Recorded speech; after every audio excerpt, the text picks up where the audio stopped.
But about 120 miles north into New Hampshire, you'll find the Conway Scenic Railroad, and a classic way to take dining to even greater heights. It's like taking a transcontinental train journey, but instead of doing it a week, you're doing it in 5.5 hours. David Swerk owns this railroad and knows a thing or two about transcontinental journeys.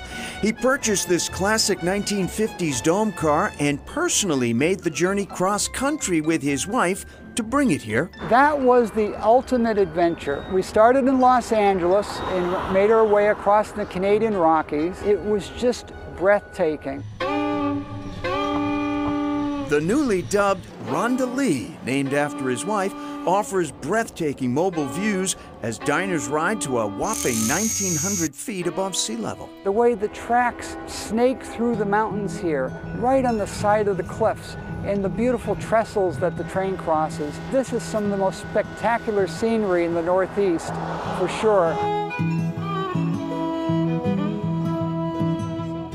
The views inside the train aren't bad either. Gazpacho, chilled watermelon pizza, grilled hand-cut turkey sandwiches, and a pretty compelling drink menu.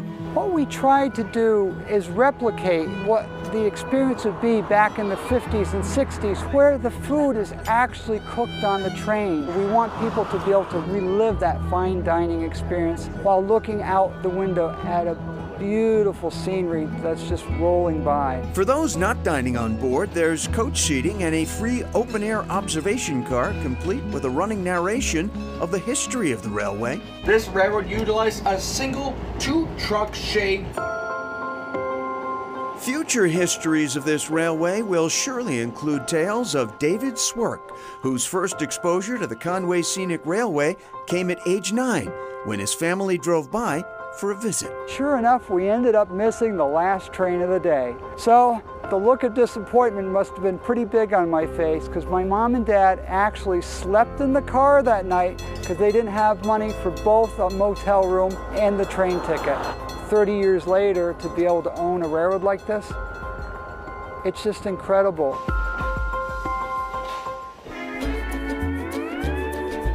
It cuts a rather unusual figure on the water, and there were those who wondered if the idea, or the boat itself, would even float. I knew it would float. Captain Scott Paskowski never doubted his boat building skills or the concept, but he did have to run it by his wife, Karen. My dad was a commercial lobsterman. I grew up working on boats, and one day I come across a picture of a tiki hut boat. I had a vision of myself running one of these up here in Salem, and I came home and pitched it to Karen. Scott's always looking for boats or things about boats, so I figured it was going to be like, oh, I saw a boat I think I need to go fishing with.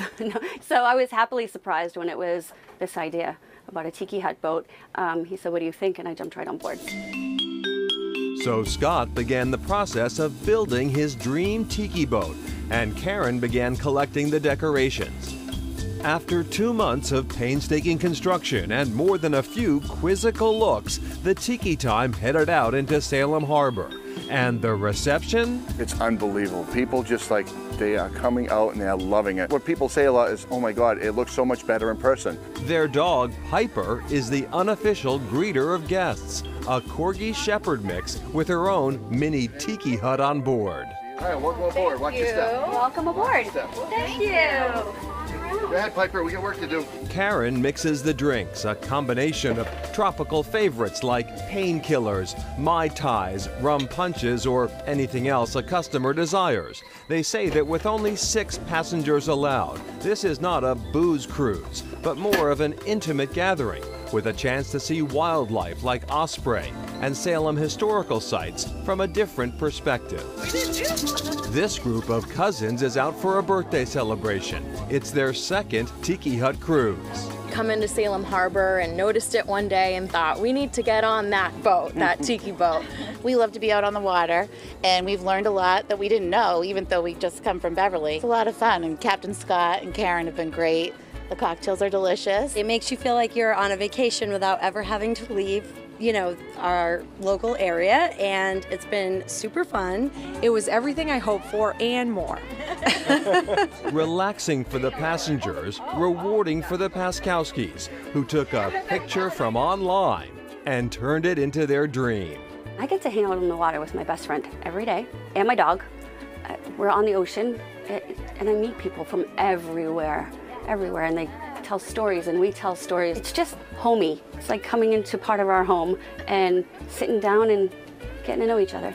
I just love being out in the boat and being able to show people the different perspective from being out in the water. I got the dream job. I drive a boat for a living, and we serve smiles and cocktails. It's a dream job. It really is. The Tiki Hut cruises are so popular, Karen and Scott are building a second tiki boat expected to launch next summer. They also offer a slew of themed cruises as well. Back to the Conway Scenic Railroad. This is their 50th year in operation, and they're celebrating that milestone this summer with extra runs and activities. Up next, dining on the water.